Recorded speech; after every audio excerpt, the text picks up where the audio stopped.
बच्चों, आज का जो हमारा टॉपिक है वापस एजुकेशन है और ये एजुकेशन की चौथी सीरीज है। यानी हम अब तक एजुकेशन पे 3 लेक्चर पढ़ चुके हैं।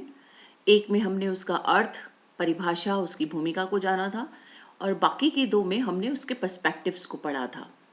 आज हम चर्चा करेंगे कि किस तरह से एजुकेशन सोशल चेंज का एक साधन है, किस तरह से शिक्षा ने समाज में अनेक प्रकार के स्ट्रक्चरल और फंक्शनल चेंजेस को उभारा।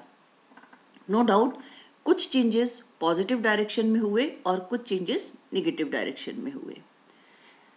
क्या हैं वो चेंजेस, हम आगे उसकी चर्चा करते हैं। जैसे शिक्षा समाज की एक संस्था के रूप में उन औपचारिक अनौपचारिक क्रियाओं का समुच्चय है जिससे व्यक्तित्व का समग्र विकास होता है।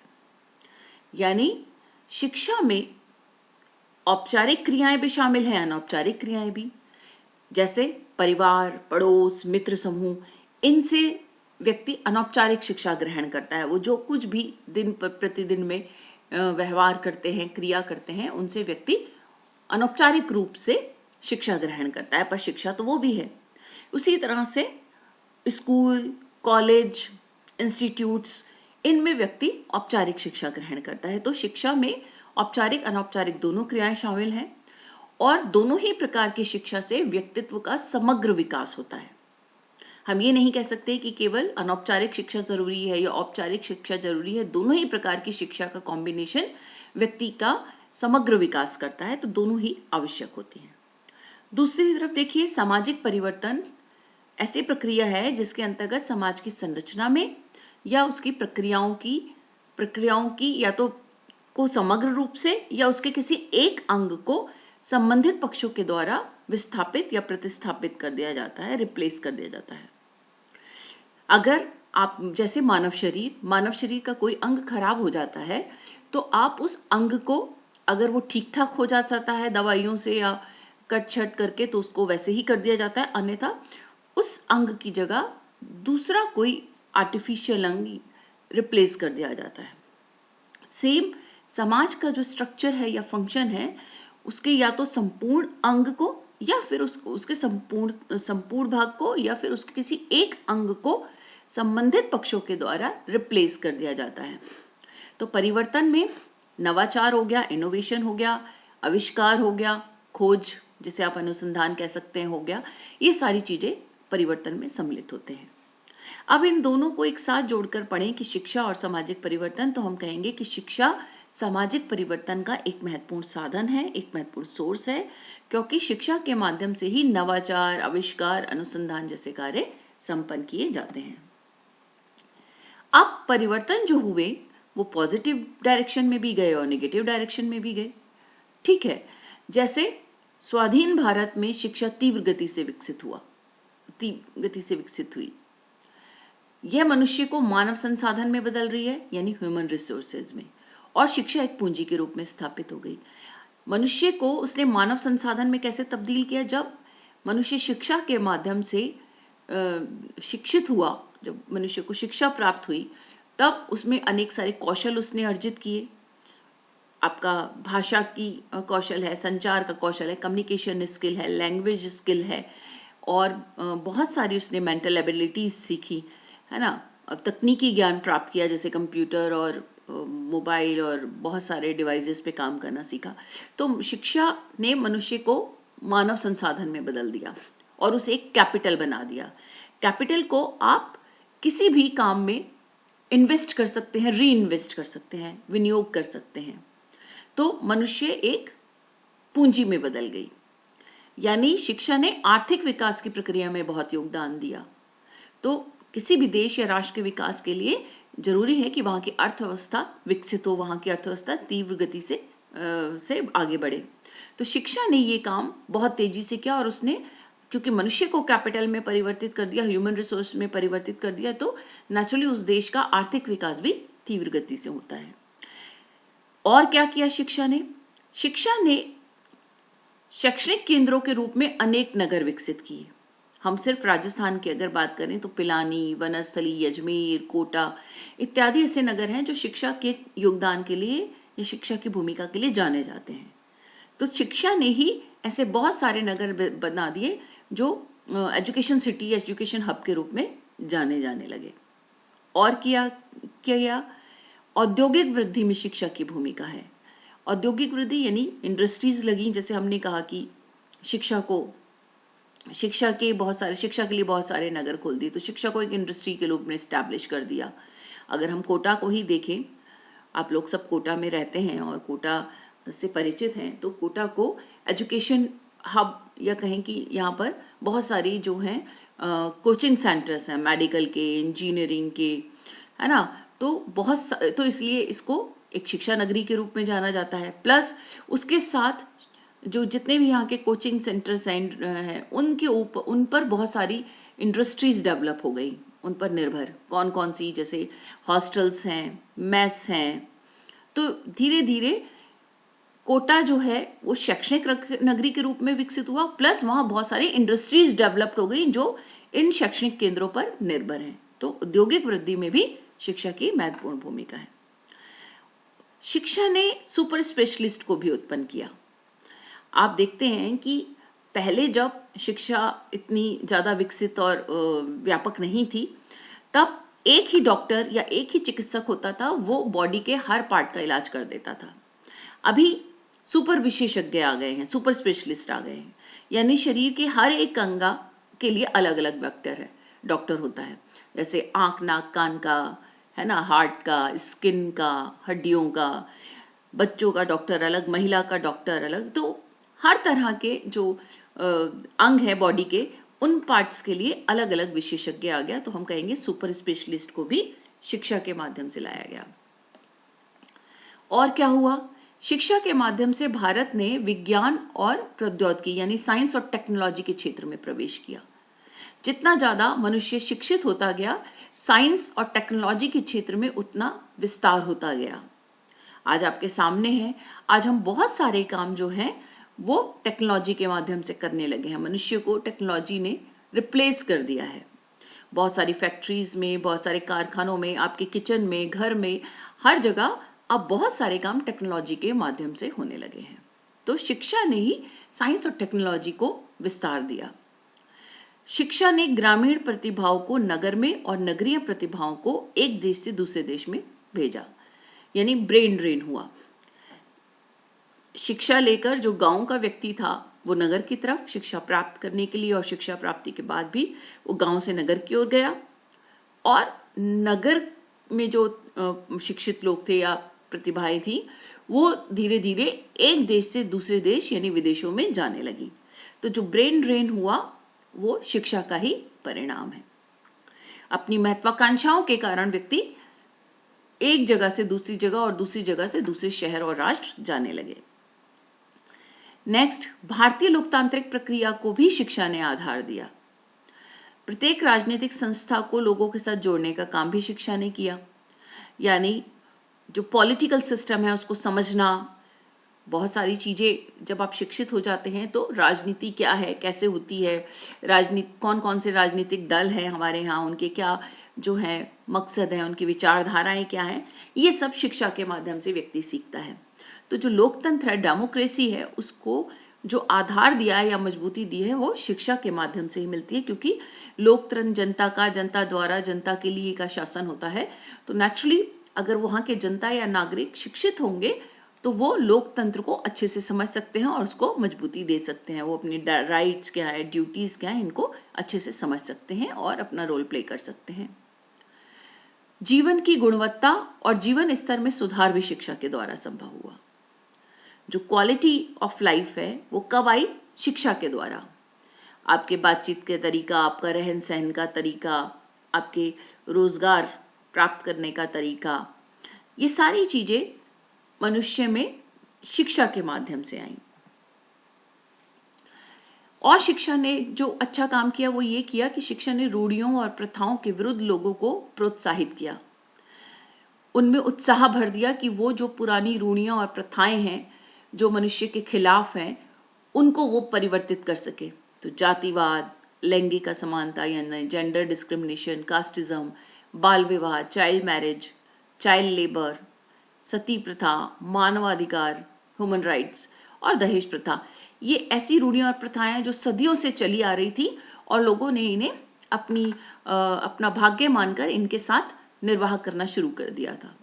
धीरे धीरे धीरे जब समाज शिक्षित होता गया तो शिक्षा ने ये जो समाज की रूढ़ियां और प्रथाएं थी, जो मनुष्य के लिए बोझ थी, मनुष्य के जीवन के खिलाफ थी, इनको बदलना शुरू किया और इन पर अटैक करना शुरू किया। इनके खिलाफ कानून आए, इनको रोकने के प्रयास किए गए, लोगों में इनके प्रति जागरूकता फैलाई गई और धीरे धीरे इनके विरुद्ध कानून बनाकर इन्हें समाप्ति की ओर ले जाया गया।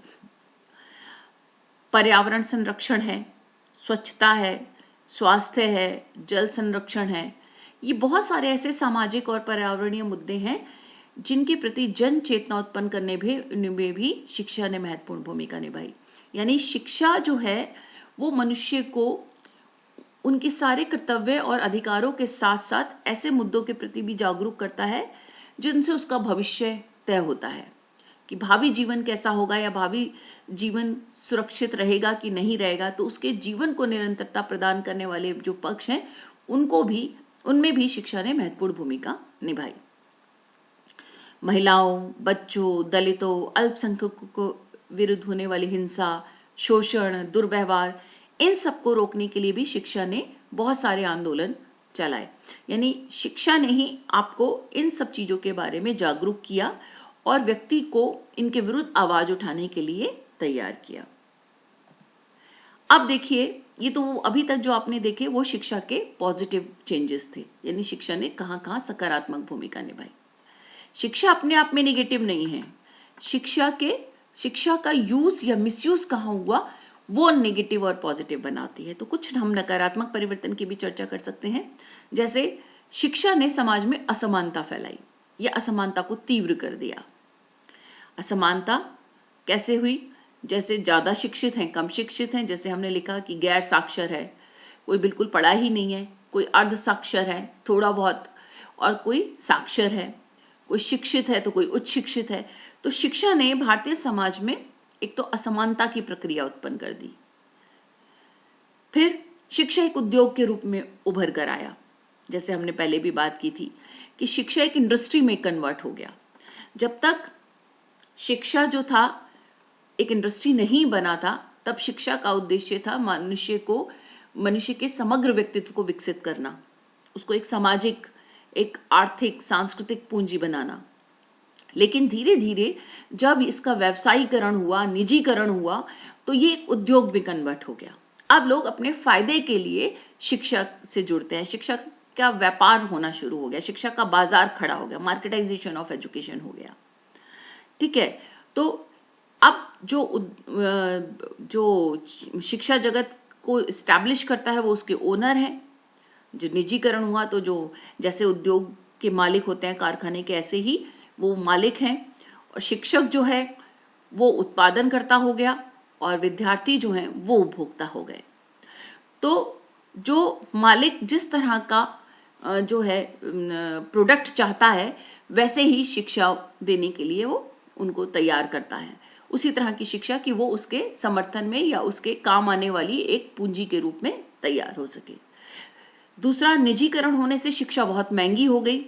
तो शिक्षा केवल जो धनवान लोग हैं या संपन्न लोग हैं केवल उन तक सीमित हो गई, और जो निर्धन हैं या पिछड़े हुए लोग हैं उनकी पहुंच से शिक्षा बाहर हो गई, क्योंकि निजीकरण ने, प्राइवेटाइजेशन ने शिक्षा को महंगा कर दिया।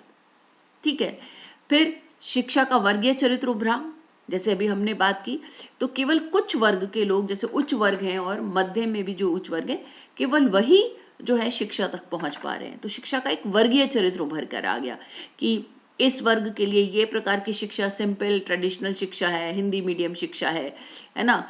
तो जो आपकी प्रोफेशनल शिक्षा है, हाई प्रोफाइल शिक्षा है, वो तो एक वर्ग विशेष के लिए हो गई, एलीट क्लास के लिए हो गई, मिडिल में भी जो उच्च हैं उनके लिए हो गई, और बाकी जो है वो दूसरे वर्गों के लिए हो गई। तो शिक्षा का एक वर्गीय चरित्र उभर के आया। अब शिक्षा नगर केंद्रित प्रघटना बन गई, क्योंकि अधिकतर जो कॉलेजेस और स्कूल्स हैं वो नगरों में स्थापित हैं। जितने भी प्रोफेशनल कोर्सेज हैं, टीचिंग्स हैं, कोचिंग सेंटर्स चलते हैं आपके प्रोफेशनल स्किल डेवलपमेंट के, पर्सनालिटी डेवलपमेंट के, वो सब शहरों में चलते हैं। नगर में भी उन लोगों की शिक्षा तक पहुंचे जिनके पास पैसा है। ऑब्वियस है कि शिक्षा चूंकि महंगी हो गई है और शिक्षा केवल नगरों तक सीमित हो गई है, तो जो गांव से नगर तक नहीं आ पाते या जिनकी पहुंच इतनी नहीं है वो वहां शिक्षा को प्राप्त नहीं कर पाते हैं। शिक्षा ने शारीरिक और मानसिक श्रम में एक ऐसी विभाजन रेखा खींच दी जिसे हम समाप्त नहीं कर सकते। यानी जो मेंटल लेबर है और फिजिकल लेबर है उसमें शिक्षा ने दूरी पैदा कर दी है। लोगों को लगता है जो फिजिकल काम करने वाले लोग हैं, जो श्रमिक हैं, मजदूर हैं, वो इस स्तर में निम्न होते हैं और जो मेंटल लेबर करते हैं वो जो है उनका स्टैंडर्ड उच्च होता है। तो शिक्षा ने शारीरिक और मानसिक श्रम के बीच, मेंटल और फिजिकल लेबर के बीच भी सुपीरियरिटी और इन्फीरियरिटी कॉम्प्लेक्स को उत्पन्न करके एक विभाजन उत्पन्न कर दिया। ऐसे ही प्रतिभा पलायन की वजह से शिक्षा का जो लाभ भारतीय समाज को मिलना चाहिए था वो भारत को ना मिलकर वो उन देशों को मिल रहा है जो जहां ये लोग जाकर बस जाते हैं। यानी आपने शिक्षा यहाँ ग्रहण की और यहाँ का पैसा आपकी शिक्षा में लगा और आप फाइनली जाकर विदेशों में बैठ जाते हैं, तो उसकी वजह से जो ये प्रतिभा पलायन हुआ, ब्रेन ड्रेन हुआ, इसका जो लाभ हुआ, जो यहाँ मिलना चाहिए था, इस देश को मिलना चाहिए था, भारतीय समाज को मिलना चाहिए था, वो यहाँ ना मिलकर जहां वो व्यक्ति या वो बच्चा नौकरी करने जा रहा है, रहने जा रहा है, उस देश को मिलेगा। तो प्रतिभा पलायन भी शिक्षा का एक निगेटिव एस्पेक्ट हो गया। टेक्नोलॉजी आधारित शिक्षा ने जो क्रिएटिविटी है और इमेजिनेशन पावर है, यानी सृजनशीलता और कल्पनाशीलता को भी नकारात्मक रूप से प्रभावित कर दिया।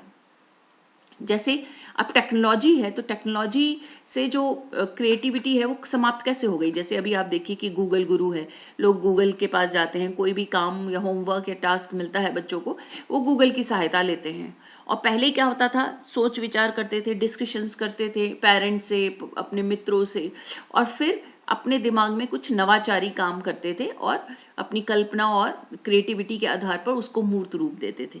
लेकिन अब शिक्षा ने हमारी जो क्रिएटिविटी है बच्चों की और जो उनकी सोचने की क्षमता है उसको प्रभावित किया। शिक्षा अब केवल डिग्री प्राप्ति तक समाप्त हो गई, सीमित हो गई है। लोग अब सिर्फ डिग्री प्राप्त करना चाहते हैं, कैसे भी, by hook by crook degree मिल जानी चाहिए। उन्हें लगता है डिग्री केवल चाहिए, पढ़ाई लिखाई तो कोई मायने नहीं रखती। और डिग्रियों को भी बाजार में खरीदा बेचा जा सकता है। आपने ऐसे बहुत सारे केसेस अखबारों में देखे होंगे, सुने होंगे कि बहुत बार व्यक्तियों की डिग्रियां जो है फर्जी निकलती हैं, जब बाद में कभी चेकिंग होती है, नौकरी कर ली उसने। तो डिग्रियां प्राप्त करना ही अब शिक्षा का उद्देश्य हो गया है लोगों के लिए। शिक्षा ने श्वेत पोष यानी व्हाइट कॉलर क्राइम को भी बढ़ावा दिया है। व्हाइट कॉलर क्राइम कौन सा होता है, यानी अच्छे अच्छे ऊंचे ऊंचे पदों पर जो बैठे हुए शिक्षित लोग हैं वो अपने उस पोजीशन, उस पावर का इस्तेमाल करके भ्रष्टाचार करते हैं, करप्शन करते हैं, पैसा कमाते हैं और क्राइम करते हैं और बच निकलते हैं। तो शिक्षा ने इस तरह के अपराधों को भी बढ़ावा दिया है। और देखिए कि शिक्षा ने खंडित व्यक्तित्व, स्प्लिट पर्सनैलिटी को उत्पन्न किया है। यानी जब आप बहुत ज्यादा शिक्षित हो जाते हैं लोगों से और वो अपने आप में उस एटीट्यूड और ईगो, ये सारी चीजें आ जाती हैं, वो अपने सामने किसी को कुछ समझता नहीं है, तो धीरे धीरे उसकी पर्सनालिटी जो है वो डिसमेंटल हो जाती है, यानी स्प्लिट पर्सनालिटी का व्यक्ति बन जाता है, खंडित व्यक्तित्व हो जाता है। इंडिविजुअलिज्म उसमें बहुत ज्यादा आता है, व्यक्तिवादिता आ जाती है। शिक्षा ने जातिवाद, सांप्रदायिकता, क्षेत्रवाद, संकुचित दृष्टिकोणों को भी बढ़ावा दिया है। ऐसा नहीं है कि शिक्षा आ गई तो शिक्षा के कारण व्यक्ति जो है ये इन सब पुरानी ये जो जातिवाद, नेगेटिव जो प्रॉब्लम्स हैं, सांप्रदायिकता, क्षेत्रवाद, संकुचित दृष्टिकोण, इन सबको उसने छोड़ दिया, नहीं, बल्कि कई बार ऐसा हुआ है और कई जगह ऐसा हुआ है कि शिक्षा ने बल्कि इनको बढ़ावा दिया। अपनी ही हम जितना ज्यादा शिक्षित होते जा रहे हैं, अपनी ही जाति के लोगों को, अपनी ही जाति को इंपॉर्टेंस देने लगे हैं, है ना। सांप्रदायिकता बढ़ी, धर्म के नाम पर आपके सामने बहुत सारे उदाहरण होंगे, कभी ढूंढ के देखिएगा। तो सांप्रदायिकता यानी धर्म के नाम पर भी हम अपने धर्म को श्रेष्ठ और दूसरे धर्म को हीन मानने की प्रवृत्ति हमें बढ़ी है शिक्षा के बाद। कम होने के बजाय इसमें हम वृद्धि देख सकते हैं कुछ हद तक। क्षेत्रवाद बढ़ा है, ये मैं इस क्षेत्र का हूँ, हम लोग इस क्षेत्र के हैं, तो अपने क्षेत्र को, अपने क्षेत्र का विस्तार करना, दूसरे क्षेत्र को इग्नोर करना, ये भी एक क्षेत्रवाद की भावना बढ़ी है। लोगों के दृष्टिकोण संकुचित हो गए हैं, है ना। विस्तार, शिक्षा ने आपको आलोचनात्मक चेतना सिखानी है, आपके अंदर क्रिटिकल कॉन्शियसनेस पैदा करनी थी, ये शिक्षा का उद्देश्य था। लेकिन बल्कि वैज्ञानिक दृष्टिकोण पैदा करना था, लेकिन हुआ ऐसा है कि लोग बल्कि और ज्यादा संकुचित हो गए हैं कुछ मायने में, अपने उनका दायरा सीमित हो गया है, व्यापक होने की जगह उनका दायरा सीमित हो गया। तो अपनी ही जाति को, अपने ही क्षेत्र को, अपने ही धर्म को इम्पोर्टेंस देना भी लोगों ने, शिक्षित लोगों ने अधिक शुरू कर दिया है। ऐसे ही तकनीकी शिक्षा ने साइबर अपराधों को उत्पन्न कर दिया है। कई नए प्रकार के अपराध आप देख सकते हैं, जैसे पोर्नोग्राफी का काम हो गया, छोटे बच्चों का यौन शोषण किया, उसकी फिल्में बनाई, महिलाओं के विरुद्ध इस तरह की चीज़ें हो गई, उनकी वीडियो, पर्सनल जो स्पेस की वीडियोस होती हैं वो बनाई और उसको अपलोड कर दिया, ब्लैकमेलिंग करना शुरू कर दी, फाइनेंस से रिलेटेड क्राइम होने लगे हैं, लोगों के जो कार्ड, बैंक अकाउंट्स खाली होने लगे हैं। तो साइबर अपराध जो है नए नए किस्म के, वो भी तकनीकी शिक्षा के कारण, जैसे जैसे तकनीकी या टेक्नोलॉजिकल एजुकेशन का विस्तार होने लगा, साइबर अपराध भी बढ़ने लगे। शिक्षा ने मनुष्य में कई मनोवैज्ञानिक समस्याओं को भी उत्पन्न कर दिया। टेंशन है, फ्रस्ट्रेशन है, सुसाइड की टेंडेंसी है, आक्रामकता है, अकेलापन है, ये सारी भी चीजें भी जो हैं उसमें आ गई हैं। पहले ये चीजें हुआ करती थी लेकिन इतनी तादाद में नहीं थी जितनी आज है। आप देखिए कि आज जो अगर सुसाइडल रेट देखा जाए तो वो स्टूडेंट्स में अधिक है, उसमें फ्रस्ट्रेशन है, निराशा है ना, तनाव है, सुसाइडल टेंडेंसी है, लोनलीनेस है, ये सब चीजें उसमें ज्यादा बढ़ी हैं। तो ये सब चीजें बढ़ने का कारण, बहुत सारे कारण हैं जिसने, लेकिन एक कारण ऐसा नहीं है कि शिक्षा के कारण ऐसा हुआ है, लेकिन शिक्षा प्राप्ति के लिए और अपने आप को स्टैब्लिश करने के लिए, अपने वजूद को स्टैब्लिश करने के लिए वो इन सब चीजों का शिकार हो जाता है, यानी उसकी ट्रैक जो गलत डायरेक्शन में कई बार वो चला जाता है। तो शिक्षा का जो एडवांसमेंट है, अगर वो प्रॉपर डायरेक्शन में नहीं हो रहा है, उसमें जो शिक्षा का जो पाठ्यक्रम है, आपका करिकुलम है, वो अगर आपको सपोर्ट नहीं कर रहा है, तो इस तरह की चीजें होना स्वाभाविक है। अच्छा, और एक जो चीज की है वो क्या की है कि शिक्षा ने लोगों के बीच में सोशल डिस्टेंस बढ़ा दिया है, सामाजिक दूरी को बढ़ावा दे दिया है। शिक्षा ने लोगों के बीच सामाजिक दूरी बढ़ा दी है। अब लोग एक दूसरे से बहुत दूर दूर रहने लगे हैं। ये शिक्षा के निगेटिव इम्पैक्ट हैं। तो होना ये चाहिए था कि शिक्षा, अब जैसे मैंने पहले भी कहा कि लोग जो शिक्षित लोग हैं, ऐसा नहीं है कि उनके कारण समाज में निगेटिविटी ज्यादा आई है, नहीं, ऐसा बिल्कुल भी नहीं हुआ है। लेकिन शिक्षा जहां पॉजिटिव चेंजेस लाई है, व्यक्ति का जीवन स्तर बढ़ाया, व्यक्ति के जीवन स्तर में सुधार किया, गुणात्मक परिवर्तन किया, बहुत सारी कुरीतियों को, रूढ़ियों को समाप्त किया, उसको एक एक एक मानव संसाधन, एक सांस्कृतिक पूंजी, एक आर्थिक इकाई के रूप में स्टैब्लिश किया, वहीं शिक्षा ने बहुत सारे ऐसे नकारात्मक रोल भी परफॉर्म किए जिसके कारण लोगों के बीच संबंधों में दूरी आई, किसी भी प्रकार के संबंध हो, चाहे वो औपचारिक संबंध हो या अनौपचारिक संबंध हो। तो शिक्षा के कार्यात्मक और अपकार्यात्मक, हम दोनों ही प्रकार की भूमिकाओं की चर्चा कर सकते हैं। थैंक यू बच्चों, समझ में आया होगा। नहीं कोई पॉइंट समझ में आए, आप सवाल जवाब कर सकते हैं। Thank you.